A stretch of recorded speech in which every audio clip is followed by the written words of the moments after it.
Thank you for joining us today. There's actually someone else who's going to be hosting this, but she's having some technical difficulties. So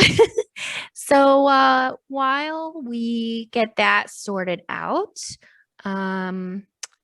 this session is called So You Want to Become a Narrator, How Audiobooks Happen.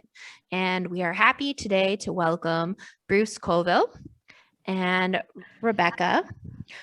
I'm sorry, Rebecca, I didn't look up to how to say your last name. Is it just Soler? Soler, perfect. Thank you. And the introduction that our lovely Miranda wrote was Bruce Colville is from Syracuse, New York. He has written over 100 books, and he was a teacher for a short time. He loves TBF. And Rebecca Soler is an American voice actress based in the New York City area.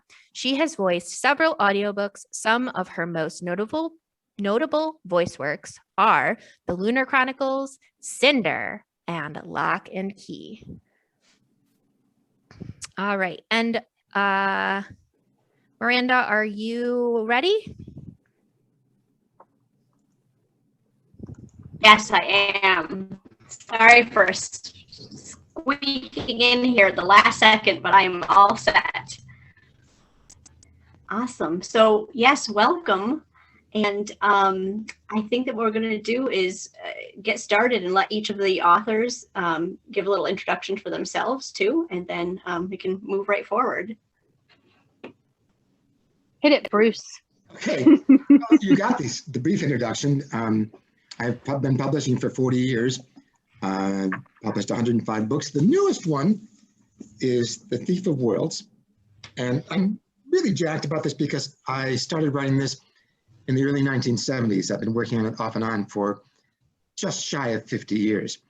And I have a stack of drafts that's literally just shy of 2 feet tall of all the different versions that I've written. So having it finally come out, especially with such a gorgeous cover, is a big thing for me. I'm on this panel because for 25 years, I've been producing and directing audiobooks, first in partnership with Tim Ditlow of Listening Library, and then with my own company, Fullcast Audio. And with Tim and I co-created doing Fullcast recordings. Nobody had done Fullcast unabridged audiobooks before. The BBC does things like that where they adapt the book, but they cut out great chunks of it. What we did that was revolutionary was do the exact text as the author wrote it, with the exception of including he said and she said, because that's like reading the punctuation. But other than that, unabridged, unscripted, it is the book the author wrote, done with the full cast.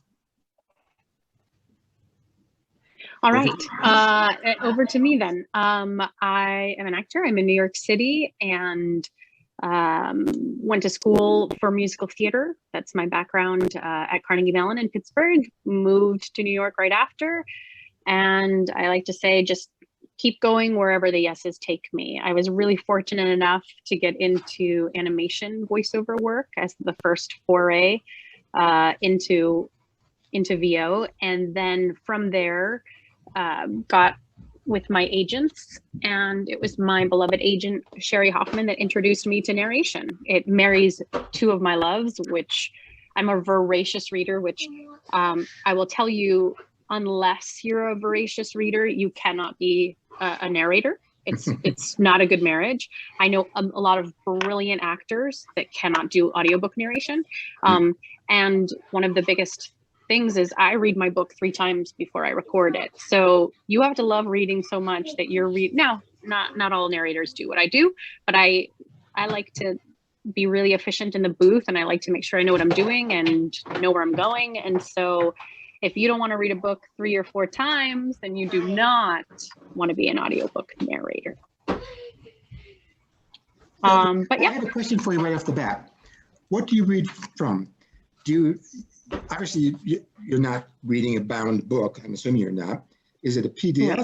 You have, so, and can you mark that up as you want? Yes.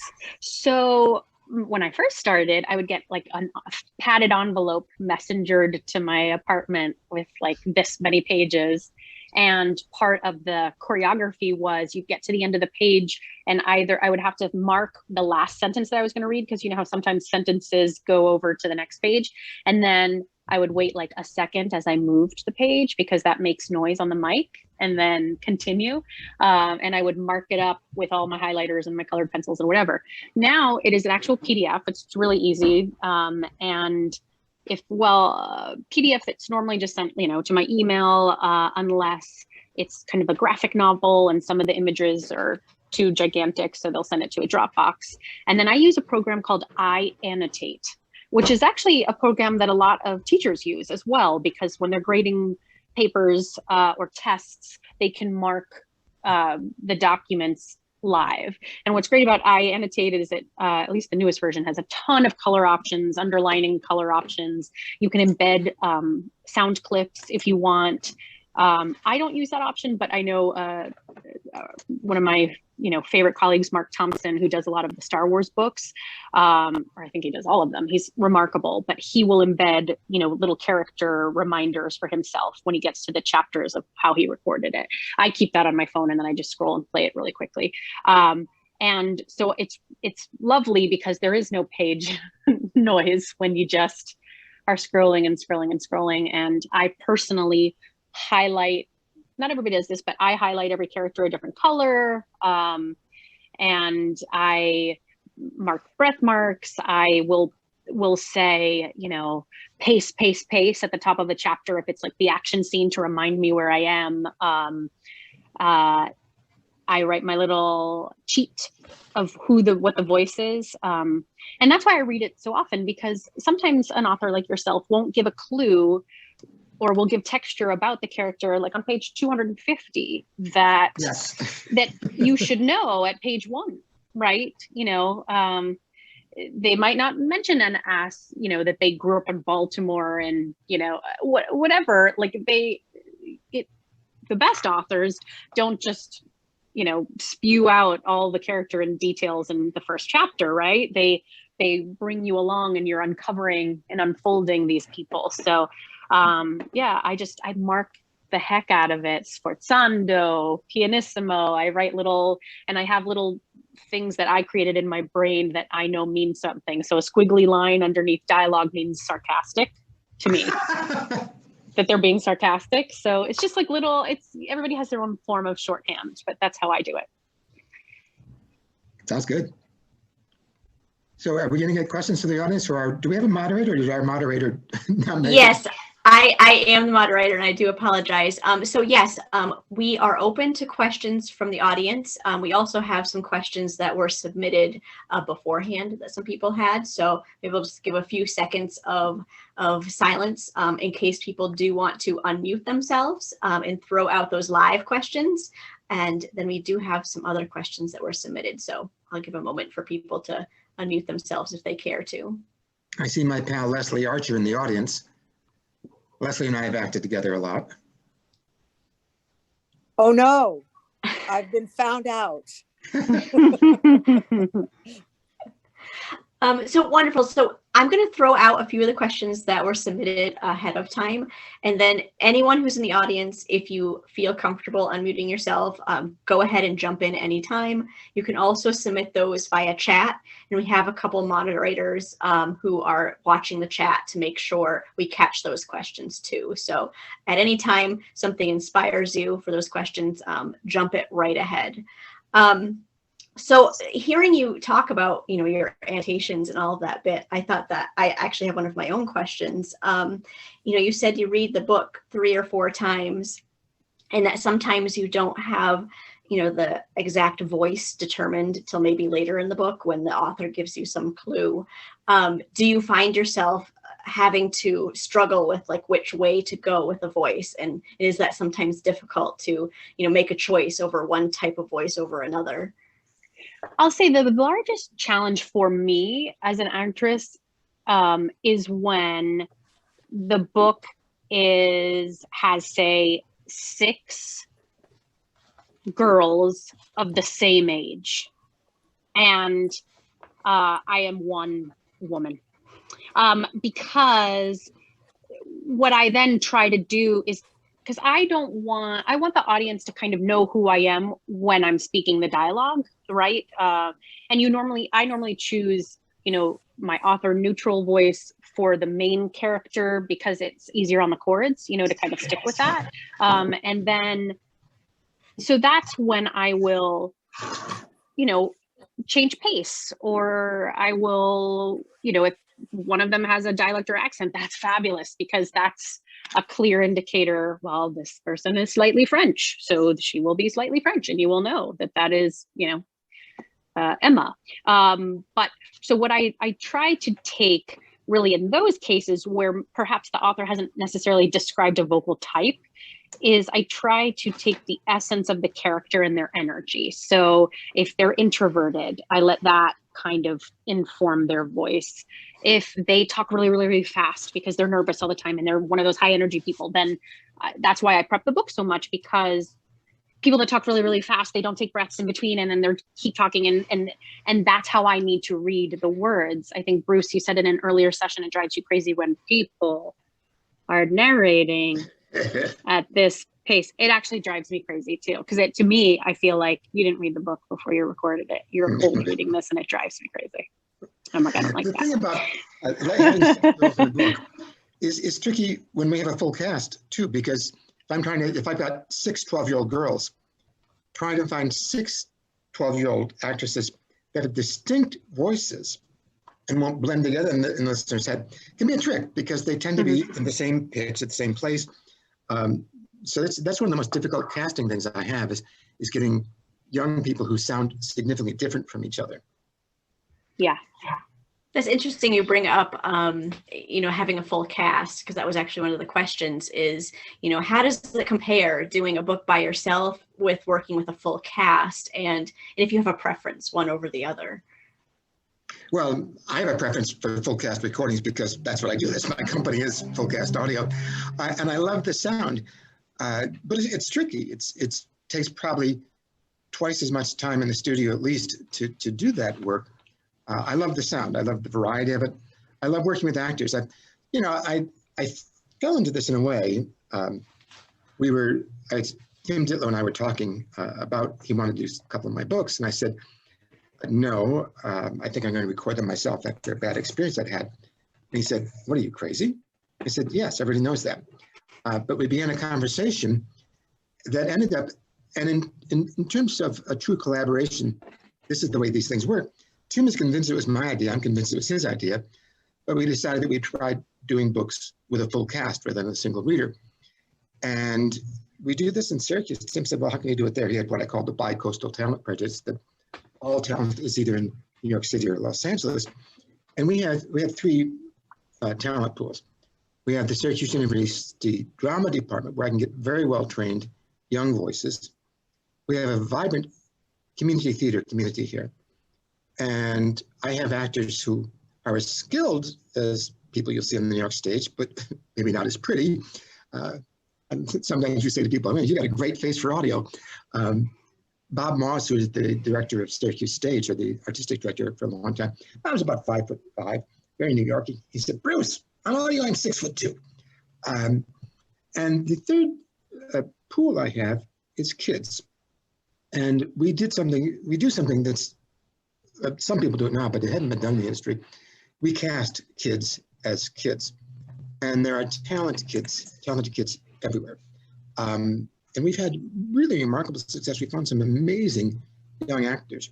I have a young actor coming in next month who, this is an incredible story. He lives in a small town outside of Syracuse, so small it doesn't even have their own post office, homeschooled, and he was doing a part at Syracuse Stage in they have a big winter production.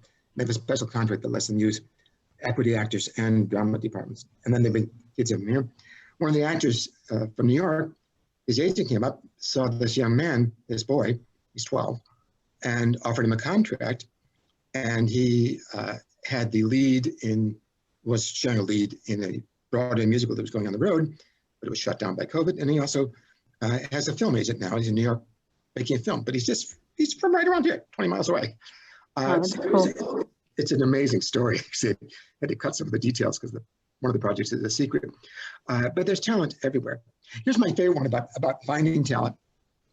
My artistic director, this is 15 years ago, was at Wegmans checking out, and the checkout clerk spoke a little bit, and Dan, my associate, said, you ever do any acting? He said, no. He said, well, here's my card. Come in and audition for us. This young man, Zach Exton was his name, had an absolutely fabulous leading man voice, and turned out to be, with no training, just a superb actor. He played the male lead in our recording of Graceling, an extremely important fantasy book.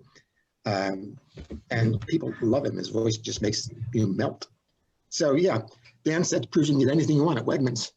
That's great. That's so true. Now, what about you, Rebecca? Have you done full cast, or are you usually doing it yourself? No, I have done full cast.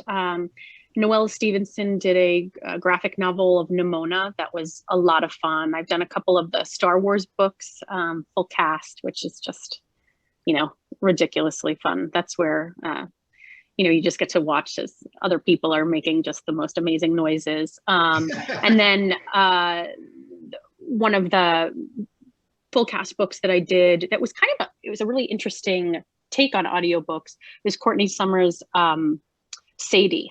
And it was ended up winning Odyssey Award, the Odyssey Award that year, and as well as the Audie. And it was because she wrote it to be a podcast. So it was part first person narrative and then part podcast. And the premise was that Sadie, my character, I was doing the first person narrative, which I love first person narrative because it's basically one long monologue, and it's a, delight, is looking for her sister's killer. And then what we understand right from the beginning is that Sadie is missing. And then there's an entire podcast dedicated to finding Sadie. So Sadie will go to this restaurant. The next episode of the podcast talks to the same characters that Sadie met in that restaurant. And what was really great was, under normal budgets, publishers might not do it to the level that they did it. They probably would have had me emulate all the other voices and then had the other voices in the podcast. But our director and the producer, Maddie Argyropoulos, at Macmillan, literally had the actors that were in the podcast also do the scenes with me in my first person narrative. And so it was, to me, such groundbreaking audiobook work because there were 40 actors. It was both styles superimposed, and it was a really brutal story. But I think sometimes people have budgets for things like Star Wars, right? They're like, sure, let's have the full design because they really want it to be an immersive. You hear the Millennial Falcon, you hear the zoom of the lightsabers, and traditionally, if you weren't Bruce, your story that is maybe a simpler story doesn't get that much love and work. So I adore the full cast option when I can. And my bread and butter is me doing all of the voices. Yeah.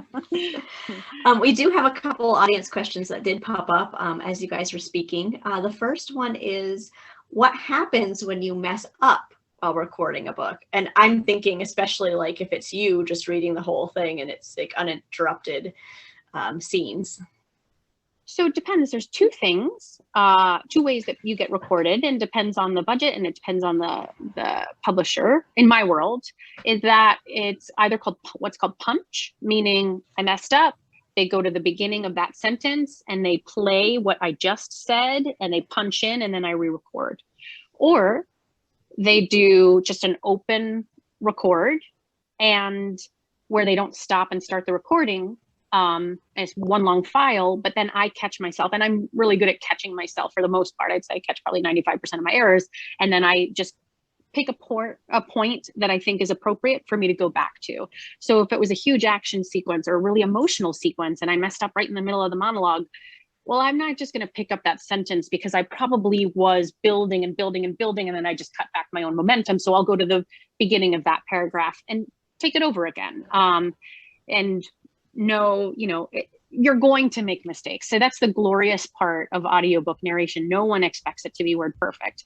I wish I had told myself when I was recording my first book that was the case, you know, because I was so nervous and I just wanted to get it perfect. But at the end of the day, you're a human and you're saying thousands of words. So your tongue's going to get tied. You're going to have the smacky noises from being dehydrated. You're going to, you know, you're going to suddenly form a lisp that you're like, what is this word? Let me fix this, you know, and then you're going to invert words or you're going to, So it's okay. It's absolutely par for the course. And you just pick a spot that makes sense and you start up again.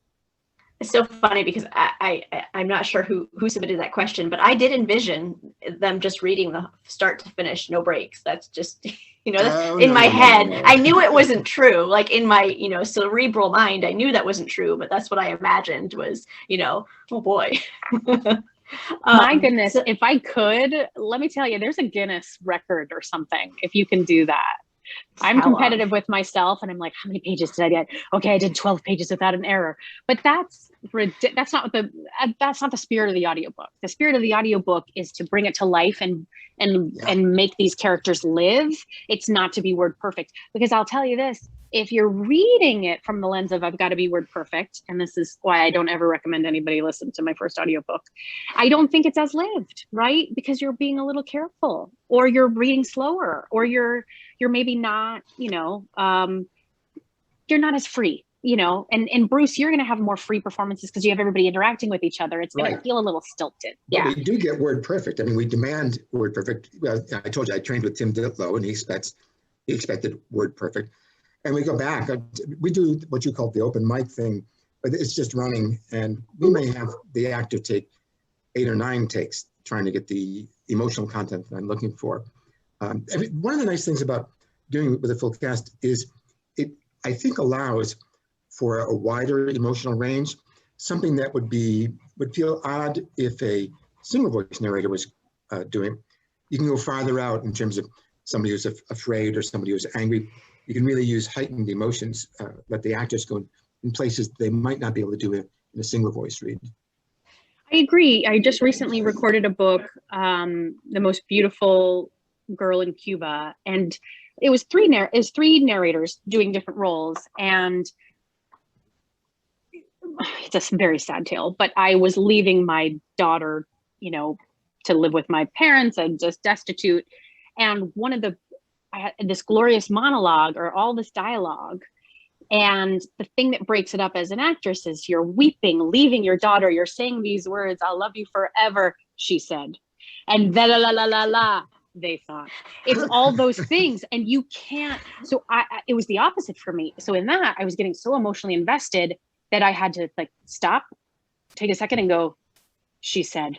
And because my she said was she said.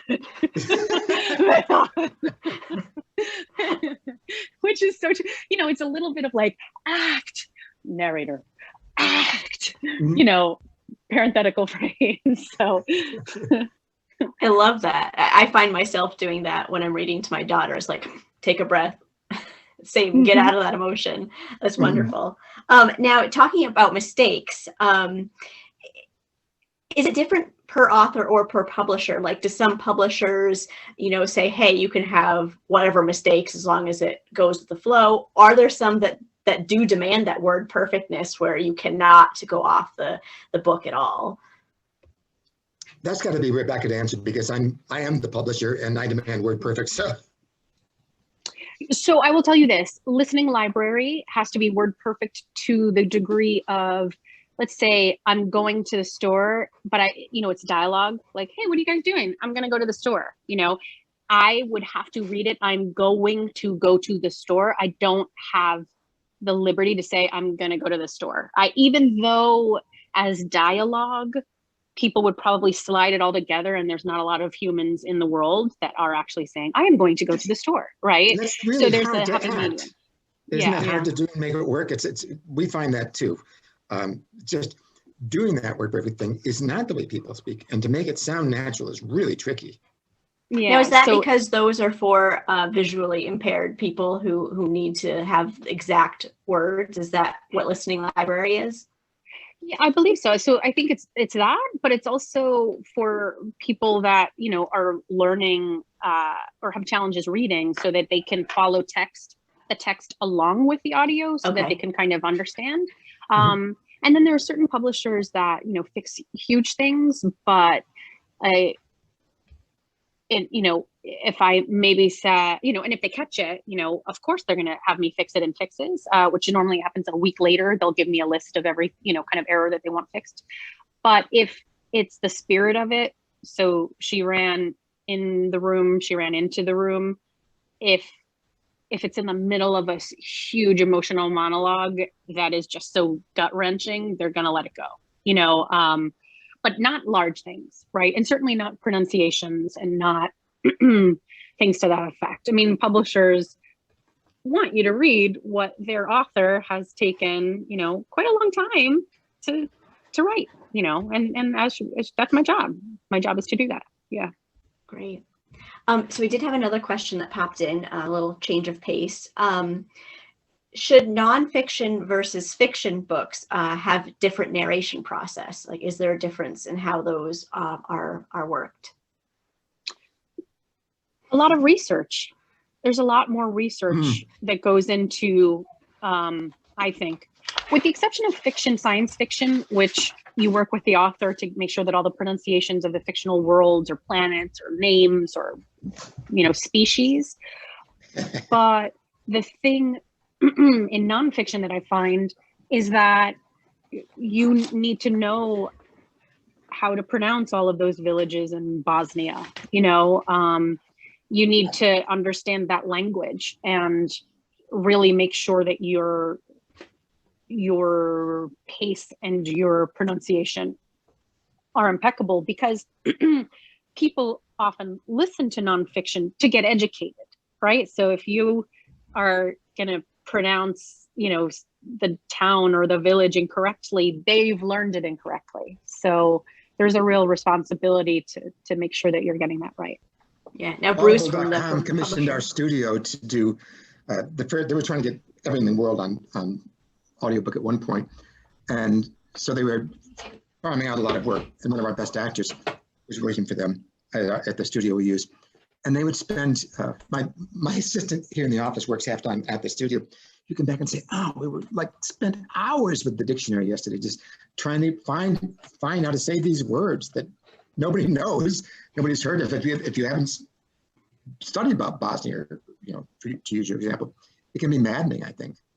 Yeah, and that's part of the prep, right? So that's my job as an actor and a narrator, is when I get that book, I have to look up in any vocabulary word. If there's, you know, I read some amazing authors that have vocabularies that are far better than mine, and I think, what's that word? And then I look it up, and and Merriam-Webster is the approved pronunciation.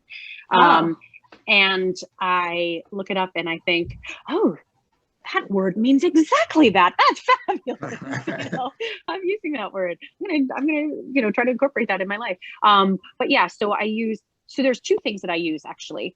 I use Merriam-Webster, obviously, and there's something called Youglish, which is like YouTube, but for various pronunciations. And what it does, and it's great for human beings in pop culture or authors or people that are referenced, because what it does is it aggregates, let's say, Bruce, your name. Anytime, if I didn't know how to pronounce your name, I would go into Youglish, write Bruce Coville, and see clips of you that have been captured and cut to the moment that either somebody introed you or you said your name. That's amazing. And you can find the pronunciation. So that's helpful for me when I'm trying to find people in the public forum. Rebecca said, why are you Glish or just you Glish? It's Youglish. Youglish. Interesting tool. Well, I just learned my new thing for the day. That's good. Well, I stole that from an engineer who was, because we were like, what are we doing? And he's like, let me go into Youglish. And I was like, tell me what this is, this Youglish. And look, they're not always going to have everything, but every once in a while, like it was like a soccer player, you know, that the author mentions. And I was like, how do I pronounce this soccer player's name? You know, Because you don't want to assume that it's a pronunciation based on, say, like, oh, that sounds like a Latino last name, if they themselves, like, growing up in Boston, I was Becky Sola, and so, but my name is Rebecca Soler, which is like the Americanized version of Rebecca Soler. So, you can't, you never know, like, how to pronounce somebody's name, right? So The other pitfall is what you don't know, you don't know. That is, you've had a mispronunciation in your head all your life. You learned the word from reading, never heard anybody say it. And almost everybody has a word or two that they've pronounced for the first time in front of somebody, and the person looked at them and said, what? The favorite, mine was M-I-S-L-E-D, misled. When I was a kid, I thought misled was M-I-S-L-E-D was the past tense of the verb to misle. He misled me. Made perfect sense to me. Oh, wow. And so one of the characters that I didn't know until later, when I read the first Harry Potter book, I had no idea how to pronounce Hermione. I was like, how do you do that? I did not know that name.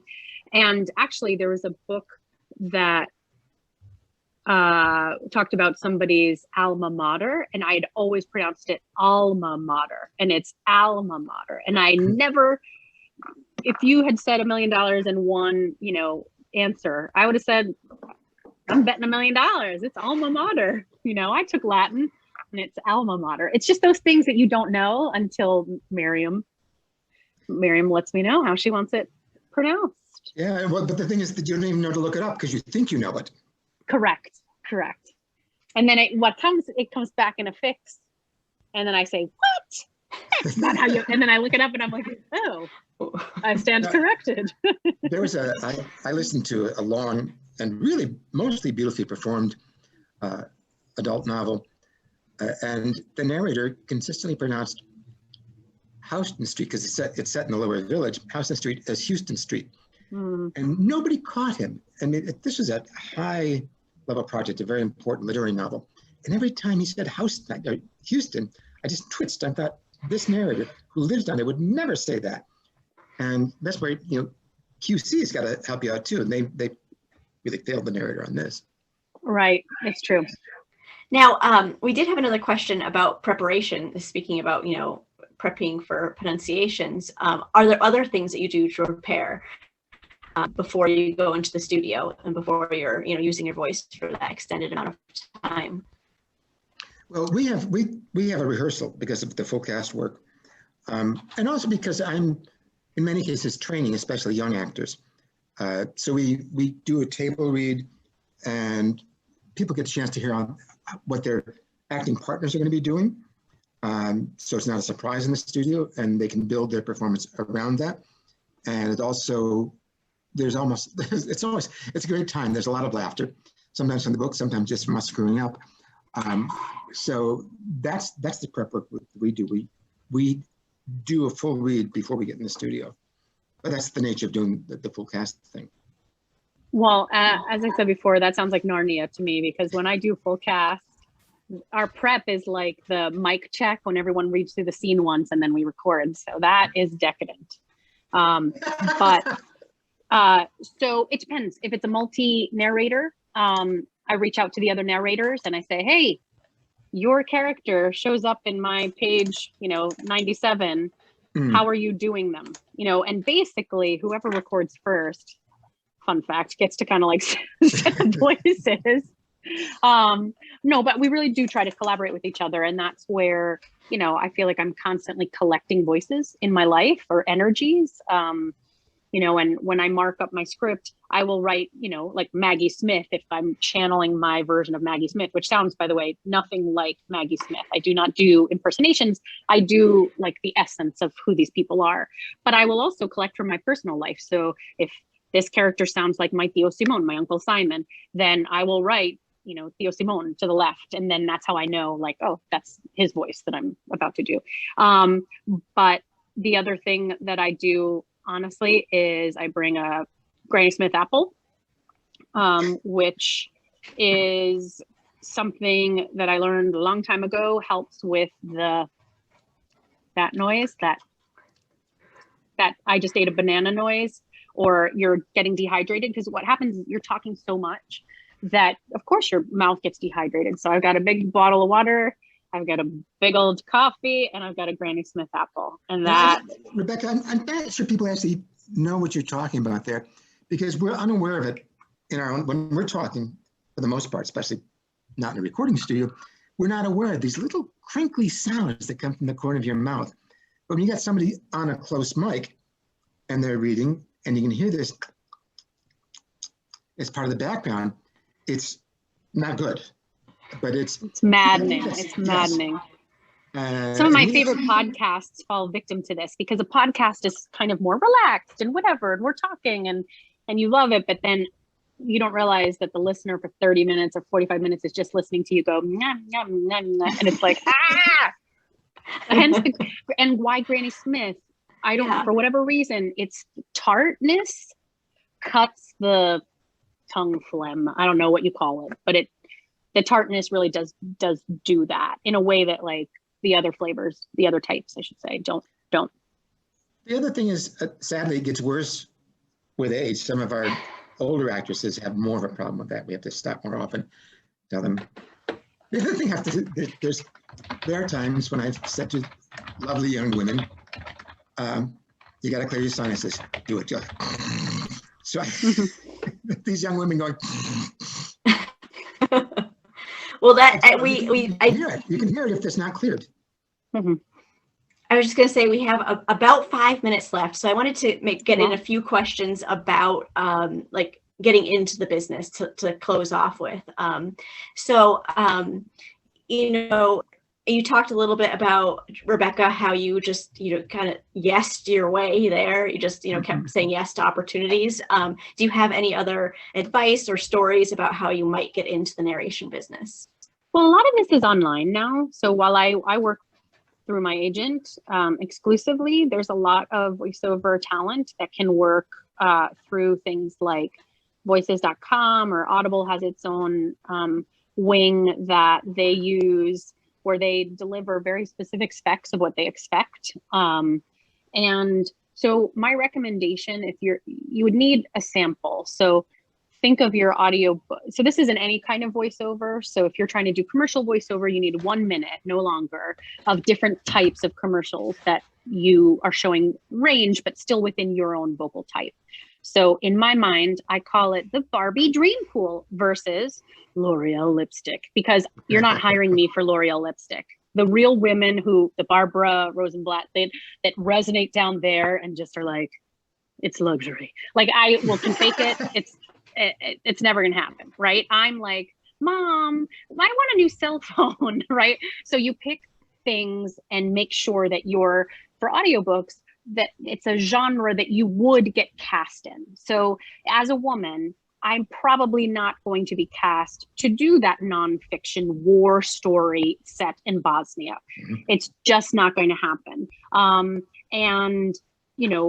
So I would pick short, like 3 minute, 2.5 minute snippets, maybe 2 or 3, that show character definition, different character voices that show tonally different things. So if one's lighter and more comedic and one is more serious, and one that shows, maybe accents and dialects that you're good with, just a nice little snippet for audiobooks of your range, so that people can see, well, my book is a drama, but this person really has a flair for some dramatic moments, and also can do light work and also can be comedic. That would be my recommendation. And then check out those websites and market yourself and just listen to a lot of audiobooks to hear what you hate. Yeah. And steal what you love. I steal everybody's voice that I listen to. I can't really steal it because I cannot do their voice literally, but I steal from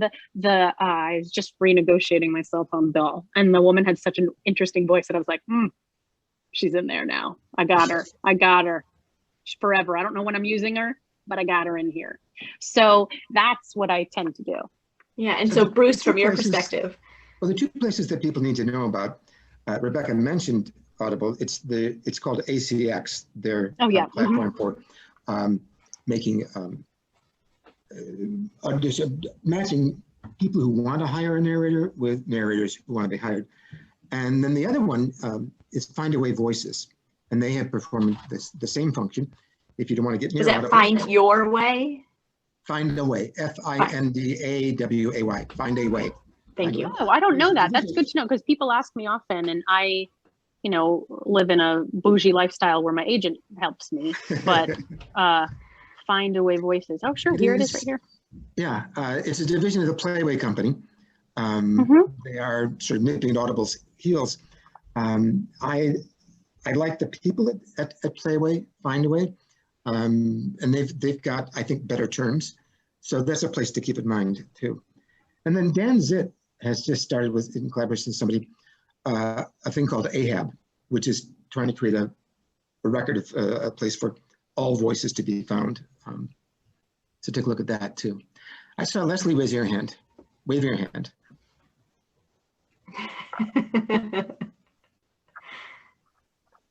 Oh, that's great. Well, we have just a few minutes left. So if anyone has any last minute questions that they want to throw in, we have about a minute or two left. If anyone wants to throw one out there. I have a question for Rebecca, and actually a question for Bruce too. Rebecca, it sounds like you work with a lot of intermediaries and not necessarily directly with the authors. Do you ever get direct feedback from authors like, oh my gosh, you brought it to life, or oh, you butchered my book. How could you do that to my characters? Just very curious about that. You know what? Well, I do have my own website, RebeccaStiller.com, and so people do find me and give me feedback often. What I try to do is, because I have a lot of information, because the publisher kind of, you know, rules our world, I try to find my authors on social media and reach out to them directly prior to the book. And, you know, I'm like, hi, you don't know me, but I'm going to be narrating your book. And I just had some questions. Could I DM you? And sometimes they say yes. And other times, Judy Blume, they don't answer you back. Judy Blume. So then I'm left to my own, you know, devices to kind of do whatever I want to do. But that's, so social media for me has been very helpful in locating people to reach them out, to reach them so that I can totally, you know, at least get in the realm of what they were thinking from a, you know, I don't know, tonally and character wise and things like that. My second question for you is, so you don't do impersonations, you do essences, right? So that's kind of the way that you create a character. Just, could you humor me? Could you give me the essence of like a Christopher Walken? Oh, so funnily enough, so my 15-month-old only says 3 words, mama, dada. And the other day she started to say, wow, because TMI was changing a particularly gruesome diaper and I said, wow. And she said, wow, wow. And so I said, she's doing a little walk-in. It was like, oh, wow. So what I do, by the way, Patrick, because I don't do a lot of impersonations at all, but what I then do is I listen to a ton of him. And I notate the things that he regularly does, like if it's a stress thing, if it's a pronunciation thing, and then that's how I would walk in it up, you know? And like for like Maggie Smith, like I will never sound like Maggie Smith, but I will go back to like a Harry Potter and just say, you know, Mr. Potter, is there really something that you should be doing? And because she does a lot of neck acting, you know, so I will like put that into my.